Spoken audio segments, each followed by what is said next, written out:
अस्सलाम वालेकुम viewers. 2000 case के बारे में मेरे जहन में कुछ क्वेश्चंस थे। ये तमाम क्वेश्चंस मैं आपके सामने रखती हूँ। किस किस सवाल का आपको जवाब मालूम है कमेंट में ज़रूर बताइएगा।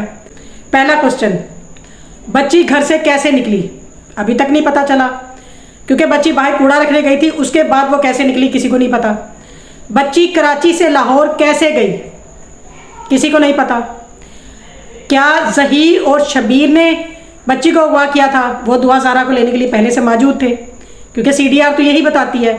लेकिन ज़हीर और शबीर दोनों इस चीज़ से इनकारी हैं। दुआ ज़ारा को अगवा करने से एक हफ्ता पहले ज़हीर की फैमिली कराची क्या करने गई थी? बकौल ज़हीर के हमने निकाहनामा 18 अप्रैल को व्हाट्सएप कर दिया था। सवाल ये पैदा होता है कि किसने और कब व्हाट्सएप किया था, किसके नंबर पे व्हाट्सएप किया था?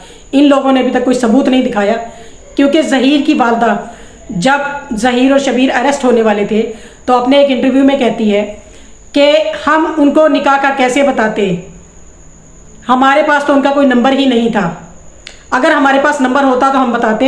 हमने दुआ ज़हरा से नंबर मांगा था, लेकिन दुआ ने तो इनकार ही कर दिया। ले कर लो गलते फड़ लो कन। अगर आपने निकाहनामा व्हाट्सएप किया ही था तो कम से कम ये भी बता देते कि बच्ची हमारे पास फलां एड्रेस पर मौजूद है, आप भी आकर अपनी बच्ची से मिल लें। इसमें कौन सी बुराई थी? दो खानदान आपस में बैठ के कोई सुलह सफाई कर लेते, दरमियान का रास्ता निकाल लेते। ज़हीर की फैमिली ने इन 6 महीने में शुरू से लेकर अब तक जितनी भी बातें कही हैं वो सब ओरली कही हैं। इवन के एक सिंगल बात का भी इन्होंने सबूत नहीं दिया। अदालत में भी इनके वकील जो है वो मुख्तलिफ तरह से जजेस को टेम्पर ही कर रहे होते हैं, और ये मुख्तलिफ अदालतों से टेम्पर करके बेले ले रहे होते हैं। दुआ में याद रखिएगा। Thank you. अल्लाह हाफिज़।